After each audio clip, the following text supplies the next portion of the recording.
This happened many years ago. I've never liked camping. I'm just not built for it. The dirt, the bugs, the uncomfortable nights in a sleeping bag that somehow always end up feeling like a rock by morning. Unfortunately, I've been camping more times than I can count, though never by choice. My dad is one of those rugged, wilderness-loving types, and every summer when I was a kid, he dragged me out into the woods with his equally rugged friends to disconnect from technology and reconnect with nature. By the time I hit sophomore year of high school, I'd had enough of suffering in silence. I finally convinced him to let me bring a friend along to make the whole thing a little more bearable. To my surprise, he agreed without much fuss. So I brought my friend Charles from school. Now, you'd think bringing Charles would have made it worse, considering he was a hardcore Boy Scout back in the day and actually loves camping, but Charles was cool about it. He teased me for hating it, but he wasn't one of those "you're not a real man if you don't love the outdoors" types. Plus, I figured if I had to suffer, at least I'd be suffering with someone who knew how to make a fire and pitch a tent without turning it into a full-blown disaster. He was stoked to come, partly because he loves camping, but also because, back then, he looked for any excuse to get away from his parents. Unfortunately, the trip didn't go as planned from the start. It turned out that one of my dad's friends had messed up the campsite booking. Instead of some remote, peaceful spot deep in the woods, we ended up at this crappy, overdeveloped campsite. I'm talking indoor bathrooms, paved walkways, and even a playground for little kids. It wasn't camping. It was basically glorified backyard living, or glamping, I guess. To say my dad was upset would be an understatement. We didn't even discover the worst part until a few hours later. Right next to the campsite was a mini amusement park. I'm not joking, an actual amusement park with carnival games, a Ferris wheel, and a handful of roller coasters. It's surreal, those two settings were never supposed to collide. An amusement park and a campsite. Everyone was pissed. My dad and his friend grumbled about how this wasn't real camping, and Charles wouldn't shut up about it either. "This isn't real camping," he kept saying, as if I needed the reminder. It started getting annoying because Charles kept making jokes about my family, as if we didn't know what real camping was. Now, as much as I hate camping, I know what it's supposed to look like, so I was getting annoyed that Charles was suggesting otherwise. I told him to knock it off, and he did. The whole situation sucked. We had driven hours out to the site. It wasn't like we could just turn around and leave. So with no better option, we made the best of it. The grown-ups sulked for a bit, but eventually got to work setting up the camp. And Charles, of course, stepped up like it was time to shine. Within minutes, we had our tent up, all the knots tied perfectly, the rainfly secure, the whole thing staked and towed like it came out of a manual. Even my dad, who never really gave compliments unless someone was bleeding or unconscious, nodded in approval, which got under my skin a bit. Charles and I were sharing a tent, and once everything was set up and dinner was done, we slipped away for a bit under the excuse of organizing our stuff. The truth was, Charles had brought a little metal pipe and some weed in an old Altoids tin. Nothing crazy, just enough to take the edge off. I should mention that Charles and I were in that delinquent phase of life, where we liked causing trouble and hanging around in places we didn't belong. I don't smoke weed anymore, and part of me will always wonder if the only reason I ever did was because I was trying to stick out and defy the norm. Anyway, the two of us snuck into the woods and smoked, chuckling to ourselves the entire time. I don't think either of us were worried about smelling, since we'd probably be avoiding the adults for the rest of the night. We finished our session and made our way back to the tent. After a few hours of just chilling and talking about some of our other friends from school, we both agreed that we had way too much energy to sleep. Charles had a very mischievous grin on his face, and I could only imagine what he was thinking. He suggested we go explore the campsite, and I was skeptical. That is, until I realized he meant explore the amusement park, which instantly piqued my interest. He said it would probably be a piece of cake getting to the top of one of those roller coasters. Climbing stuff was something we loved doing back then, and the thought of climbing a roller coaster was exhilarating. So after we were sure everyone was asleep, we made our move. It was really late by then, well after midnight. We grabbed our flashlights and headed to the fence surrounding the park. It wasn't even that hard to climb, just a little boost from Charles and we were in. The place was dark, but there were security guards patrolling, and every so often, we'd hear the hum of a golf cart making its rounds. It felt like we were in some kind of stealth video game, sneaking around and trying not to get caught. We progressed through the park slowly, ducking behind buildings and keeping an eye on the patrol. At one point, we had to sprint across an open stretch of road to avoid a guard. It was actually really thrilling, but also scary as hell. It's a hard feeling to describe. Everything seemed like a game, but both of us knew the consequences would be harsh if we were caught. We finally made it to the base of the roller coaster, and from up close, it looked way bigger than it had from the campsite. We spotted the maintenance stairs running up alongside the main ascent and didn't hesitate. The metal rungs clang softly under our feet as we climbed, one step at a time, trying not to make too much noise. There were no railings for part of the stretch, which was actually kind of terrifying. We finally reached the top, and the view was unreal. We could see the entire park below us. We took a single photo up there, as you can see here. I wish we had taken more pictures, but we were being extremely cautious as to not draw attention to ourselves, as we wouldn't be able to get away in time if someone spotted us from below. Eventually, we figured we'd pushed our luck long enough and decided to head back. After making it to the bottom, we started creeping through the park back the way we had come. For whatever reason, the return route was much quicker than the initial one. Maybe the patrol wasn't as intense or something at that hour. I really couldn't tell you. We were maybe 5 minutes from the spot we'd hopped the fence when we had to stop. One of the guards was making a round in a golf cart, so we had to quickly duck behind a snack shack and wait for them to pass. That's when I noticed something move in the dark. At first I thought maybe I imagined it, or maybe it was a shadow from the golf cart's headlights bouncing off something weird. But then Charles tapped my arm and pointed in the same direction. I focused my gaze a bit more and confirmed it. About 30 feet away, just barely visible in the darkness between two buildings, was another person. They were crouching down just like us, like they were also sneaking around and trying to avoid the guards. It didn't look like a kid though. The worst part about it was that I was fairly confident they were looking directly at us. At this point, we were actually kind of scared.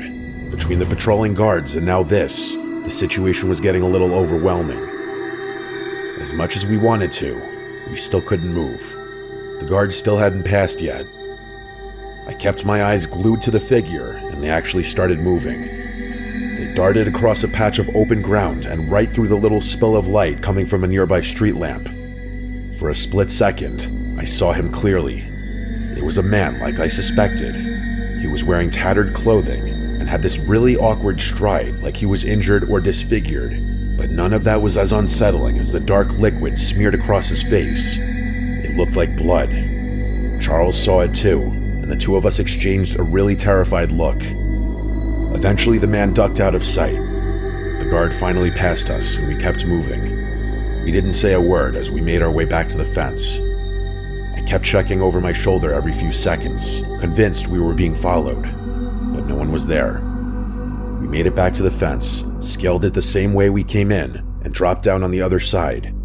The difference was, this time we didn't laugh about it. All I wanted was to be back in the safe confines of our tent. I could tell Charles was thinking the same thing. By the time we made it back to our tent, neither of us brought up sleeping. We just lay there in our sleeping bags, trying to make sense of what we'd seen. The best we could come up with was that it was some homeless guy doing God knows what. A stupid explanation, I know, but we couldn't think of anything else. The next morning started off normally. We got up, had a bite to eat, and started packing our gear to go fishing. But around 10 a.m., one of the camp staffers came around to our tent site and gave us an announcement that the whole campsite was supposed to hear. Apparently, a man had been stabbed and killed the night before at a lake about 4 miles away from the campground. They weren't giving many details, but the guy who did it was still on the loose, and the local sheriff's office had asked all park rangers and campsite staff within a certain mile radius to be on high alert. They described him as a disheveled white male in his late 30s, shirtless, possibly bleeding, or with blood on his clothes. Then they instructed us to pack our things and leave for our own safety. Charles and I instantly connected the dots. It must have been that guy we had seen the night before. We kept our mouths shut. We didn't tell my dad. We didn't tell the rangers, and I still don't really know why. I know I'm gonna get a bunch of hate for this, and I get it, but at that age, I was more convinced with staying out of trouble than anything else. I still kick myself for not speaking up. My statement could have led to the capture of a dangerous person who may have gone on to commit more crime. I'm still close with Charles. We went to the same college, graduated together, and work in similar fields. This experience is something we don't often talk about, though. If I'm being honest, I think Charles feels much more guilty about not speaking up than I do. Mistakes and regret aside, though, I think it's crazy that my friend and I were mere feet away from a murderer on the run. I don't like thinking about what could have happened had we crossed paths that night.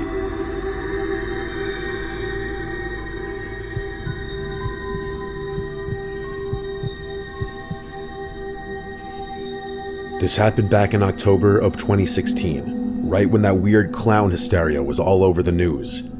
People were posting creepy clown sightings across the country. Most of them were obviously hoaxes or people just trying to get attention. But as you know, there were a couple true cases that were downright terrifying. What happened to me was one of them. I was 16, a junior in high school. I had just finished 7th period, and after saying goodbye to all my friends, I hopped on the 6 train heading uptown. The train was mostly empty, which was kind of unusual but not unheard of. I wasn't being very attentive to my surroundings. I had my headphones in, and I was blasting music. Drake, probably.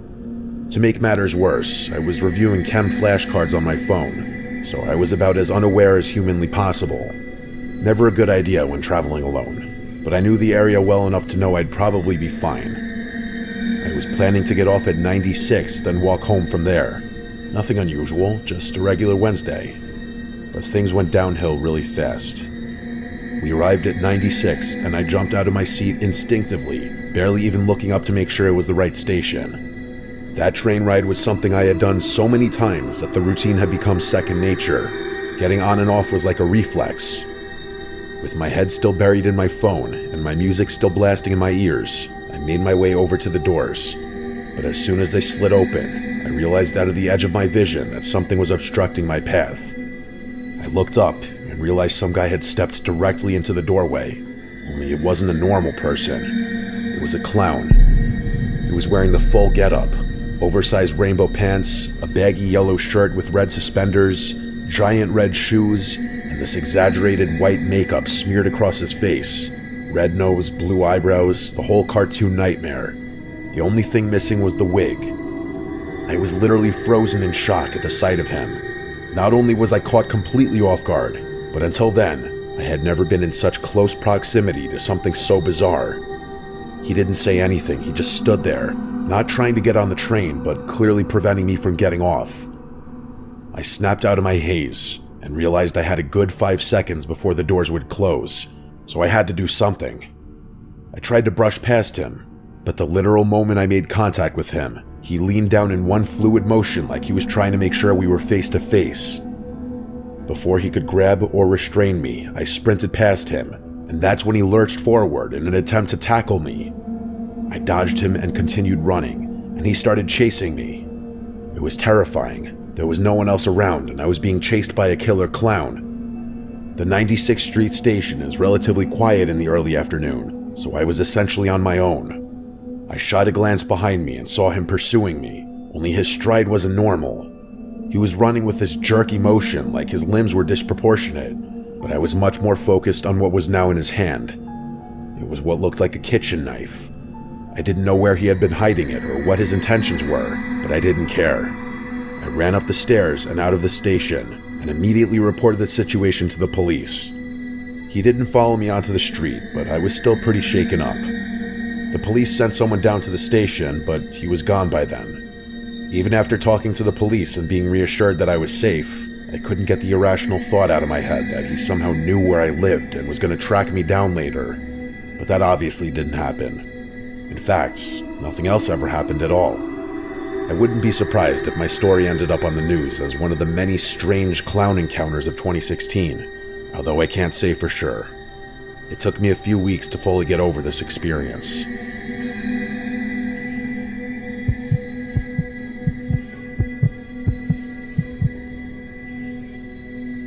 This isn't your typical scary story, but I promise it's worth a listen. I was 2 years out of undergrad when the whole thing started. While I was technically getting an online graduate certificate at the same school I had obtained my bachelor's at, I still had a ton of free time on my hands. During that period of my life, I was jumping around from odd job to odd job, looking for any old gig to fill the hours and help me stack some cash. Let's just say Indeed was my best friend at the time. I honestly found 90% of my leads from that one website alone. I was getting tired of door dashing around the same 6 neighborhoods for minimum wage, so I decided a change of pace was in order. As I was browsing Indeed later that night, I stumbled upon something intriguing. It was a private lifeguarding job at a hotel a few towns over. I know that doesn't sound that abnormal by itself, but there were a couple of strange details in that listing that gave me pause. First of all, the hours were backward, like they weren't normal pool hours.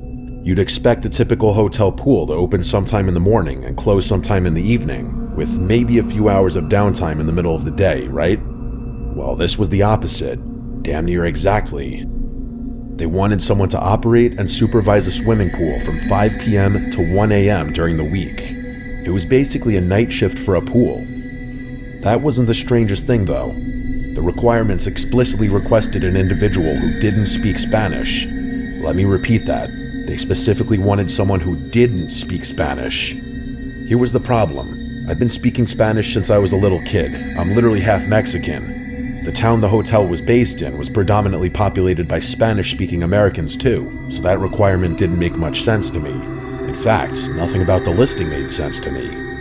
I remember being beyond perplexed when combing through it. There was one thing I was feeling pretty good about though, $30 an hour, which would probably be something like $50 in today's inflation-adjusted economy. I don't really know if that's true, but the point is, $30 an hour back then was like stubbing your toe on a gold bar. Safe to say, I disregarded all the other nonsense and decided to focus my attention on the compensation. I decided that I'd just pretend not to know Spanish. What were they gonna do? The gig must have been either brand new or in really low demand, because I heard back and was actually invited to interview within a few hours. Fast forward to the first day, I pull up to the hotel, and everything looks exactly how you'd expect. This pudgy Mexican-looking dude comes out to greet me, and the two of us exchange information and have a laugh. He was actually really friendly and pretty funny too, and his amiable demeanor put me at ease a little. But as we were walking into the complex, this other, taller guy turned a corner and started staring me down. I could tell right away that I was being profiled, and I started wondering whether having the first person to greet me behave so unimposingly was a ploy to get me to lower my guard. The second guy walked right up to me and started communicating with me in Spanish. He didn't smile, didn't say hello, shake my hand, nothing. I instantly knew what he was doing. He was trying to gauge whether or not I knew Spanish, so the listing hadn't been BS. I gave him a blank stare, even though I understood every word. He wasn't saying anything crazy, by the way. He was just rambling about the weather or something. It wasn't important enough to remember. After a few seconds, I turned to the first guy, who turned to the taller guy, and then the two of them burst out laughing, like they had both been in on some practical joke. The taller guy flashed a smile, outstretched his hand, and said he was just messing with me. I went along with it, but I was a little weirded out. He introduced himself as Jefe, and the bigger guy as Esteban. The three of us walked through the complex to get to the pool, and the taller guy, who I assumed was the one in charge, started talking me through the job. According to him, they needed someone to work later hours because they wanted to increase revenue, and they were going to start charging non-guests just to use the pool. I didn't even know if that was legal, but I wasn't about to start complaining. I was told they wanted someone who didn't speak Spanish because it would prevent rowdy outsiders from trying to harass me, which I didn't fully understand, but went along with it anyway. My responsibilities were as follows. Lifeguard, obviously, collect money from non-guests trying to enter the pool, and call Jefe if there was any sort of problem. And there was one more thing. Jefe told me that if anyone showed me a blue wristband, I was to let them into what he called the pool house, which was a huge building behind the lifeguard stand. I didn't ask questions. The first week was really chill. The first few weeks, actually. A lot more people used the pool than I was expecting, so I had my work cut out for me. I collected money from outsiders and kept an eye out. No one showed me a wristband. The first time someone did show me a wristband was about a month in. On some random day, This buff Hispanic guy in shades and a white button-down shirt walked up to me, clearly not knowing a lick of English. He showed me his wristband, and I unlocked the pool house. About an hour later, he emerged and began walking towards the exit gate. The pool house door locked automatically, so I didn't have to interact with him or get down again, but I watched him leave. His backpack looked significantly more full than it had when he arrived, but other than that, everything was normal. Over the next few weeks, more and more people started showing me wristbands, and a lot of them started showing up together. More and more non-guests started using the pool too, because I began collecting a lot more money than I ever had. At one point, I realized I was actually collecting too much money, like people entering the pool would overpay me by a crazy amount on a consistent basis. I called Jefe about it, and he told me not to worry, saying that people made mistakes all the time. I could tell he didn't want to talk about it more than he had to, because he hung up the phone while I was mid-sentence. Amidst everything fishy that was going on, that short, harmless phone call confirmed to me that I was involved in something more than just lifeguarding a swimming pool. Only after hanging up the phone did the true gravity of the situation hit me. My mind started smothering all the noise until there was a single thought I couldn't purge from my brain: money laundering. I didn't know what to do. On the one hand, my intuition was telling me I was involved in something illegal and should get out of there immediately, but on the other hand, I had no safe way of confirming that suspicion and didn't want to forfeit $30 an hour over nothing, so I kept my mouth shut and kept the job. After that moment, though, I started piecing everything together. The pool house, or the building I'd been told was a pool house, was clearly where the shady stuff went on. Illegal gambling, drug trafficking, something worse, whatever it was happening right behind me every single day, obstructed from view by only a single locked door. Patrons of the pool started getting more friendly with me, especially the wristband wearers. Strangers began learning my name, and I went from solely collecting money to collecting tips, high fives, and greetings too. As people got more comfortable with me, they started talking in front of me. I'd catch pieces of their conversation in Spanish, and let's just say all my suspicions were confirmed. Admittedly, the added benefits made overlooking everything else much easier. Plus, my hands were clean. I was being employed to perform a job, which was exactly what I was doing. Speaking of the job, I actually had to rescue a drowning child a few days later.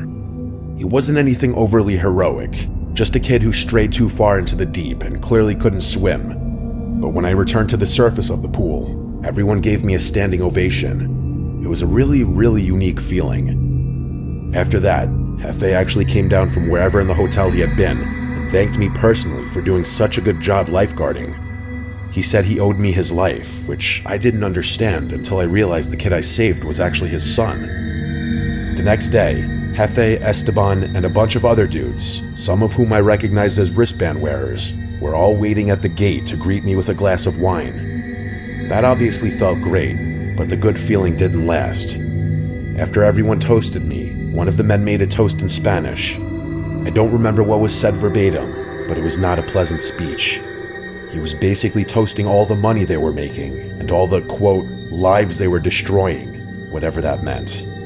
Everyone laughed and drank, but that was the moment that made me realize I had gotten addicted to something seriously insidious. No amount of money and tips should have justified me staying at that hotel that long, and yet, regrettably, I had.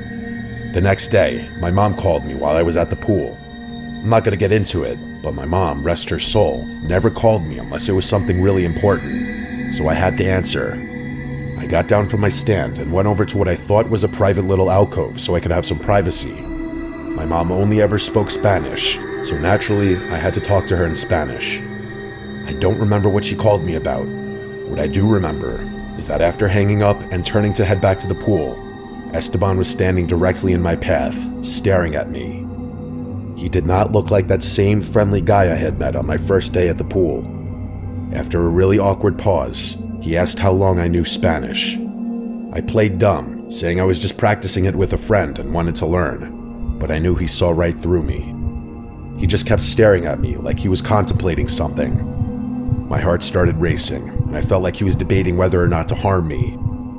Eventually, he just said, okay, and turned around, and I immediately went right back to my post. I debated leaving, but couldn't force myself out of the chair. They might have taken that as a sign of guilt. could have been failing a test. They probably knew where I lived. Those were all thoughts racing through my mind as I prayed for my life, frozen to that chair. A few minutes before my shift ended, Hefe came up to me and told me to arrive an hour early the following day, as he'd have a new opportunity to offer me. Then he tipped me a couple $100 and walked back into the hotel. When I left the hotel that day, I never returned. No way. That situation had no good ending. I don't think I was ever followed home, but for months after that I was a paranoid wreck. Every van or suspicious-looking car on my street freaked me out, and there were nights where I just stayed awake for hours, thinking about the situation. Even after all these years, there are things about it I don't understand. They were obviously moving drugs, I get that, but why they'd even need me at all was something I never understood. My best guess was that they just needed someone on payroll who could act like a clueless employee if the cops ever stopped by. Who knows? I still think I was really close to losing my life that day, as unlikely as that may seem to anyone hearing this. But I'm telling you, the way Esteban was glaring at me, there was one thing on his mind, and one thing only.